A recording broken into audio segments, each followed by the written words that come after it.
Welcome in, Rashean Mathis, here on a Tuesday Football at 5. And, man, it came to an end. What a run it was here in Jacksonville. Amazing run. Everybody I speak to in the city is like, we're so proud of the guys. They gave us something to look forward to next year. So there's breath and life in the city, which is good. Yeah, you can feel like I loved watching you and the former players throughout this process. Really, first of all, get a little excited about it, but then really wrap your arms around it. And I think you're a great example because when we brought you on the show back in September, and I'm glad you did it, and we love having you, you really had been quiet since retirement, hadn't really been out in the public eye too much in terms of talking football. But I feel like you kind of were almost a fan at the same time during the course of this year that got reinvigorated by this Jacksonville Jaguars organization, this team, these guys. Do I sense that correctly? You're definitely right. I probably was one of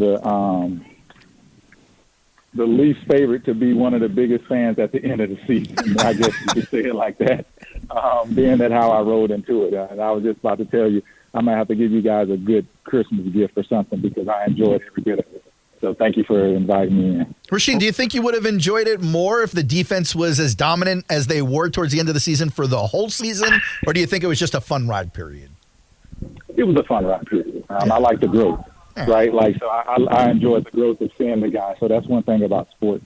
You're never going to start. You never want to start as well as you finish because that means you started a little too good. So I definitely enjoyed the ride. Hey, that sounds like somebody's hitting the ball pretty well. I like it. I like the sound of it. It's not the crack of the bat, but there's some BP going on behind you. Little ping? Yeah, I'm not doing it right now, but I am at the ballpark right now. How amazing would that be if Rashean was on this show also taking batting practice and crushing it? That would be pretty impressive. I could do two things at once, but I don't know about three. I don't know if I can toss the ball, listen to questions, and talk. That'd be crazy. So you got a little practice going on, huh? No, Jack's Beach, we got our eval starting in probably like 30, 40 minutes. But I'm good for now. Good deal. And give us while we're talking a little baseball, because high school baseball and softball season has started up. So, Rashean, you can come on any day if you want to talk baseball because I'm in the mode now that we're in Jags off season. Yeah, I like it. And you got D-bats around the corner, and so you'll be hearing that ping and the crack of the bat for months and months to come as you get closer and closer. I've seen the facility. The facility's up, and obviously there's some inside work that still needs to be done, but we're looking at right at the early part of the summer for that thing to open up, right? Yeah, definitely. Late May, early June. We're looking forward to open up, so we're very excited. The building is up, the outside shell is up, so now all the inside is being done now. So looking for the vendors to come in a month or two to start laying the foundation on the inside. So it's very exciting. I'm not forgetting you guys. We're going to do a show with you guys. We're doing BP in there. That'll be fun, man. We need the cameras live. We need the cameras rolling. Oh, I can't wait to get a little chin music on Shachter and Casey, man. It's going to be awesome. Yeah. I got a big head, too. You may hit me. It's a big target. All right, hey, there was a special moment I saw over there's a lot going on when the Jags lose. And Jamal Agnew tweets, and you felt it in your heart to tweet him as well and share a message of comfort and support. What made you do that? You're not very active on social media, but what made you do that? Yeah, I'm definitely not active. I'm surprised I even seen his tweet. So somehow I was on it, and his tweet popped up, and I read it, and it just brought back memories of feeling like you're the reason, right? Even after playing a really good game, it was a lesson for my son because he was just bragging about how well he was returning the ball and everything. And then fourth quarter, he makes a fumble. And my son was kind of like being tough on him. And I was like, no, you can't do that as an athlete. Like, so it was a learning lesson. So everything kind of fell full circle about allowing me to make that tweet. And I just, been there, done that. You played an amazing game, and one play you feel like it cost your team to win the game, while at the same time, if you didn't make those returns, your team probably would have never been in the situation that they were in. So just putting everything in perspective for the young athlete. Yeah, and that's what you do. And I know you influence not just on your kids, but a lot of other kids out at the ball field. And that's a hard thing now. I mean, we see it in a social media world from a fan perspective through the TV, the disappointment. How about from an athlete perspective? How hard is that to kind of comprehend in your own mind? I mean, I saw Jamal right after the game. We interviewed him. He was terrific. He's a classy guy, and he was awesome last year. He was awesome this year, and he had a tough moment. But you're right. I mean, the balance of the Jags would not be where they're at without Jamal Agnew. They wouldn't have been where they're at in that game without Jamal Agnew. But then the kind of that onus of making the mistake that felt like it mattered bigger than every other play, that has got to be a hard thing to kind of mental gymnastics in your mind, if you will. It definitely is. It definitely is. I mean, he's still thinking about it because the playoffs are still going on. So every ESPN clip, every game that he's watched, he's going to be thinking about it. But what the best athletes do, they get better from those moments, right? And that's kind of what I was trying to let him know. The great ones, they learn from that moment and they channel it and they turn it into a motivation for getting ready for the next season. And I love watching him play. He's an amazing talent, and I'm glad we found a spot for him because he definitely is a game changer.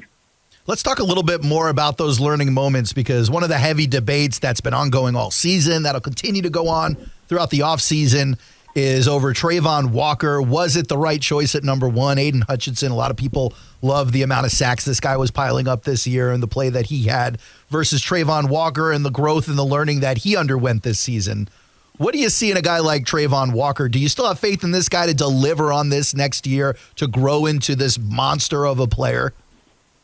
Oh, definitely do. He has spurts, right? It's just about him learning how to be consistent. But also the organization and the team has to be consistent around him, too, for him to be able to give you all that he has. I don't feel that we've been consistent as a team. So, therefore, it's hard for players to be consistent. It's kind of like Trevor, right? The O-line was a lot more consistent. I mean, well, not just the O-line, the offense in general was a lot more consistent this year. So it allowed him to be more consistent. So ETN was a better, he didn't play last year because of injury. He was a better runner. He was a more consistent runner this year. He got to show his hand. So it made Trevor a better passer.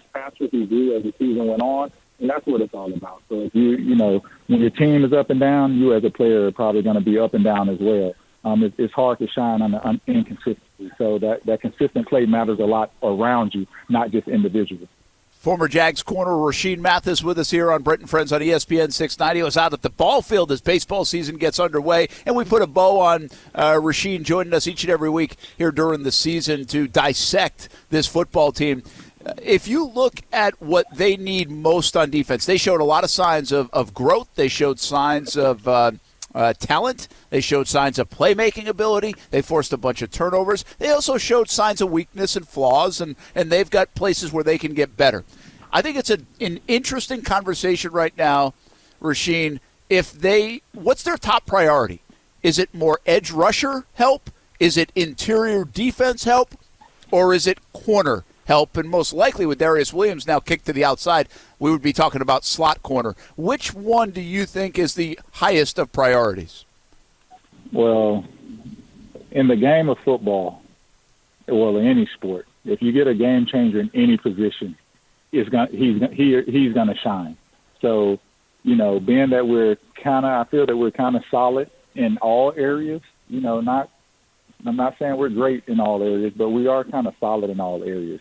So if you get a game changer in any of those positions, whether it's on any three levels, whether it's the D-line, whether it's a linebacker, whether it's the secondary, I think it's going to be a game changer. I feel that we need better tight end coverage because a lot of people focus on their tight end, and we've seen that even our tight end had one of the best seasons of his career, if not the best season of his career. So, that middle of the field is very, very important. So to be able to play against these really good teams with good tight end, I will put the focus point on better tight end coverage. Rashean Mathis with us here on ESPN 690.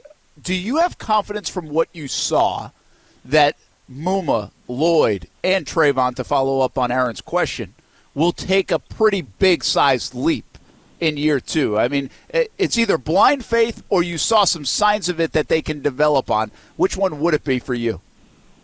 I think and that's why I didn't name the linebackers play. Those guys, I feel that with the right toolage and the right understanding of the defense, they're going to be monsters for a very long time. So keeping that group together is very important for the defense. I like everything that I saw in them. I know they struggled at times, but I like the growth that they had during the season. So I'm excited to see that group grow. Why can't anybody cover the tight end? And why can't anybody cover Travis Kelce? I know he's good. We knew he was good, but people still should they have double teamed him? Should they have slipped some chipped handcuffs him at the line of scrimmage? I don't why. Look at his last 7 playoff games, which every team goes in to try to stop him, and he's averaging 108 yards and a touchdown and a half in the last 7 playoff games. It's impossible. I think he's the most dangerous guy in the NFL. I don't know he is indefendable, but it feels like you can't defend him. Why? Yeah, it's tough. It's tough because you have to be big, you have to be strong, and you have to be fast, right? And you have big, strong, fast guys, but when you're bumping and he's pulling and pushing on you, it takes a lot.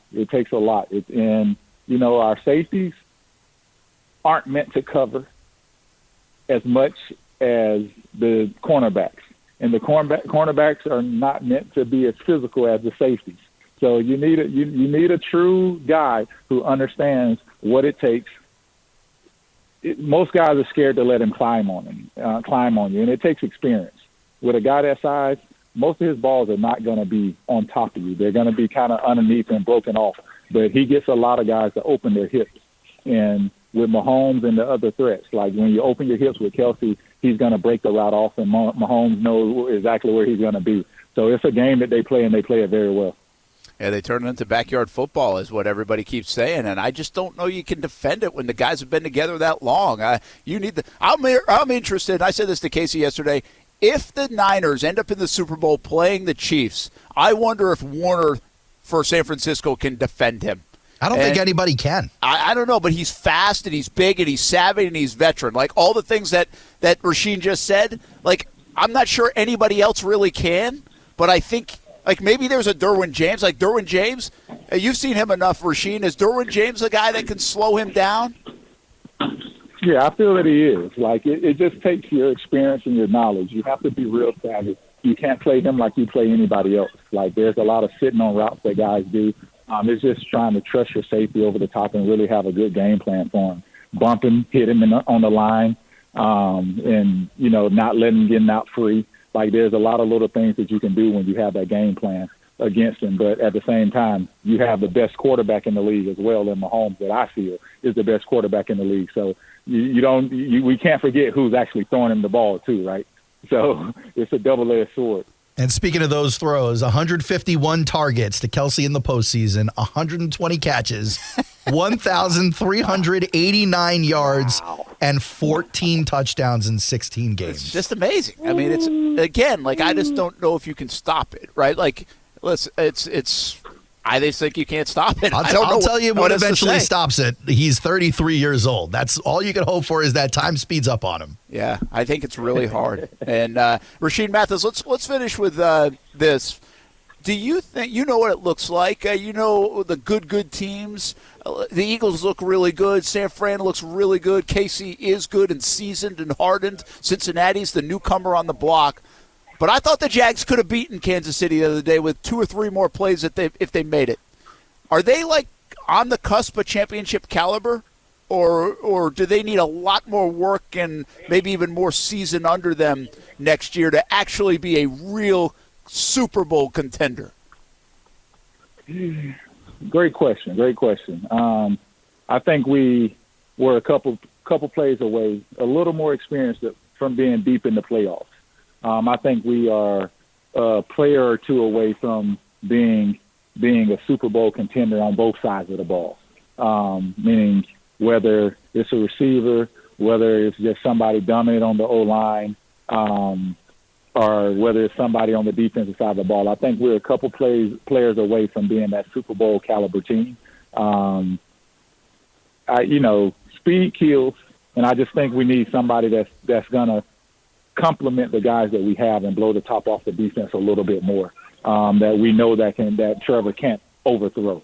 Like I think that's going to be a big plus for us. I think if we find that, it'll be dangerous for him because it opens the field up more for him. We love the inside of the numbers. So we love to throw the ball inside the numbers, and that's going to allow us to do that if we find someone with speed that can blow the top off the defense. All right, great insight all year long. Rashean Mathis, it was a lot of fun. We appreciate you joining us on Mondays and today on a Tuesday. Have fun with baseball season, and we will see you at D-Bat sometime this summer when I throw some chin music to Casey and Aaron. Yeah, you wish, bro. All right, guys. Dude, I've enjoyed every bit of it. Hey, if y'all need a guest on the show talking about anything, y'all hit me up.